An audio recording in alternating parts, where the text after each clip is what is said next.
Come on up, guys. Good morning. Thanks for getting up and making it out here with us. So that we did put this little bit of the day together fairly quickly, so I hope it'll go well. I'm going to start off and help you understand what testing is about and why it really works, right? What the magic is. To walk you through a case study that we did with Brad. And Dave's going to come up and talk to you about the economics of testing, what this can really do for your business. And specifically, we're going to talk about Taguchi. And Dave's worked specifically with Taguchi himself, the guy this is named for. And then Rodney's going to come show you his tool, which is going to be available to Stompers in the very near term, something like, this 9 day, perhaps. And Rodney built this tool out of observing the StomperNet religion of testing. So we're always up here preaching testing. Everybody knows they need to be testing. We ask, say, raise your hand, do you need to be testing? Yeah. Raise your hand if you are testing. Okay, well, that's better than before, but typically this is really hard. And I've done some technology for this, but nothing like what Rodney's got. So this is exceptionally exciting. It's one of the most exciting things around StomperNet that I've run into in a long time. So let me get started.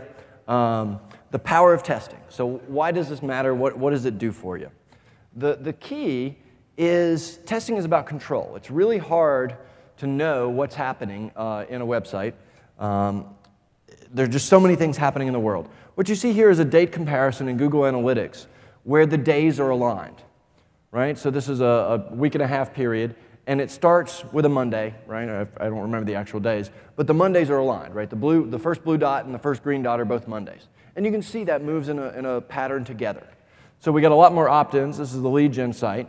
We got a lot more opt-ins in May in the blue line than we did in the end of April, but in general they move together, right? You can see that there's a day of the week and weekly trend that's preserved across that time.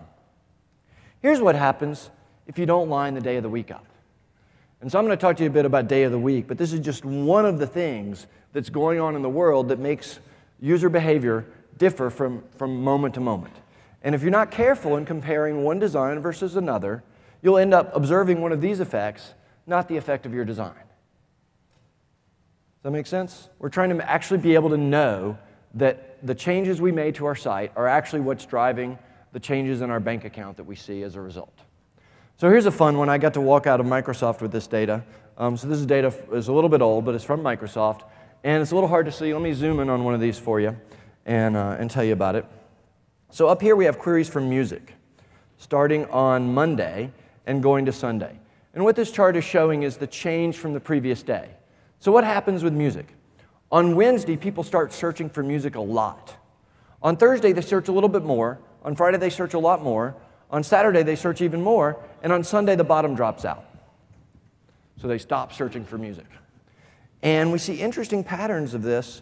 CNN, nobody's reading CNN on the weekend. Basically, you get to work on Monday morning. People start reading CNN. Saturday morning comes around, which is the next to last row there, and nobody's reading CNN anymore. So these are from queries on live search in 06. Now here's the fun one, Travelocity.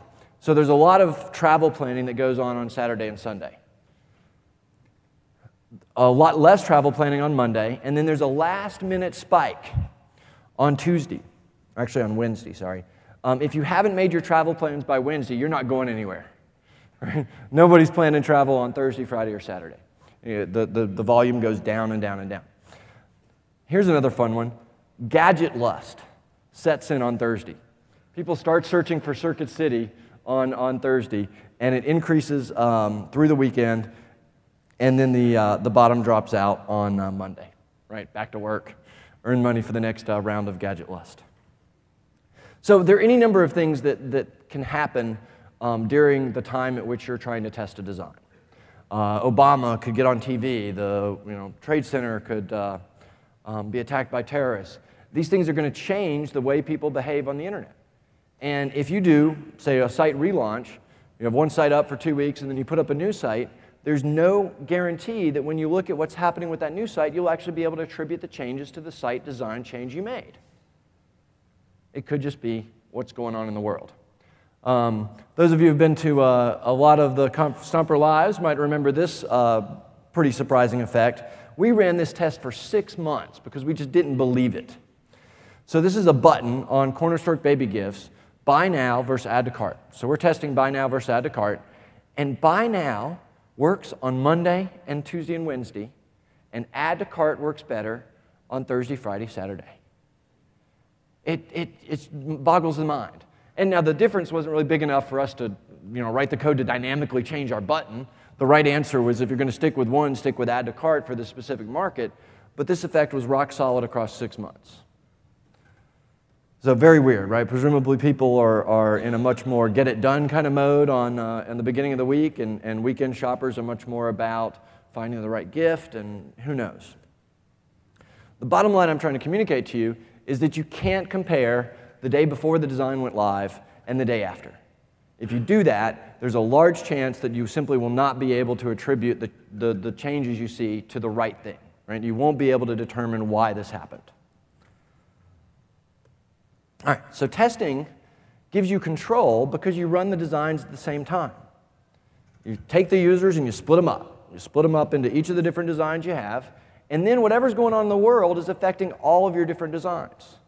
And the statistical processes factor out that error term and are very good at doing that because they can see that error across all the different designs, right? The things that are common to all the designs is error. The things that's unique to each design is the effect. That's what you're trying to measure. All right, so stats on early Sunday morning. Whew. So we'll get to some good examples here in just a second. I'll lay off on the stats. So, but control means having proof that the change you made was good or bad. It means validating your efforts, knowing the ROI that came about as a result of what you did. It means quantifying the amount of goodness. Actually, one of the examples we're going to look at is putting videos on the site, and that comes with a cost, right? It comes with a cost of developing the videos. It comes with a cost of paying for the videos to be streamed to your users. And you need to be able to estimate what the ROI on that. How much gain am I getting, and does that actually pay for the service? And then finally, testing allows you to fail fast. And one of the things I'm hoping will be able to increase the rigor in the StomperNet curriculum around training is helping you understand how to look for failure as opposed to success. So really smart split testers have a failure condition. They basically are looking for failure very early on, and you can cut the test off at half a day if you see it failing. Right? It takes a lot longer to measure success than it typically does failure. All right, let's do a fun example. This is a fairly old example. It was featured in Marketing Sherpa Best Tests of 2006, I think. But it's a really good one, and I've never got the chance to fully lay this out for Stompers. So we put videos on the top 10 products in My Wedding Favors. So this is on the product detail page. There's a video there. And these were very nice videos done on a spindle with good lighting. And the net effect of all this was that we got a 35% increase in sales for these products and an overall 11% in revenue gain for My Wedding Favors. So this was a solid result. It took us a long time to get there, though. So the first test was a disaster. Conversion was way down. But what was interesting is the average sale price was up. The net effect was still a giant loss, right? The net effect was still fairly disastrous. But it was intriguing that the average sale was up. And so we did do some technology work to improve the experience.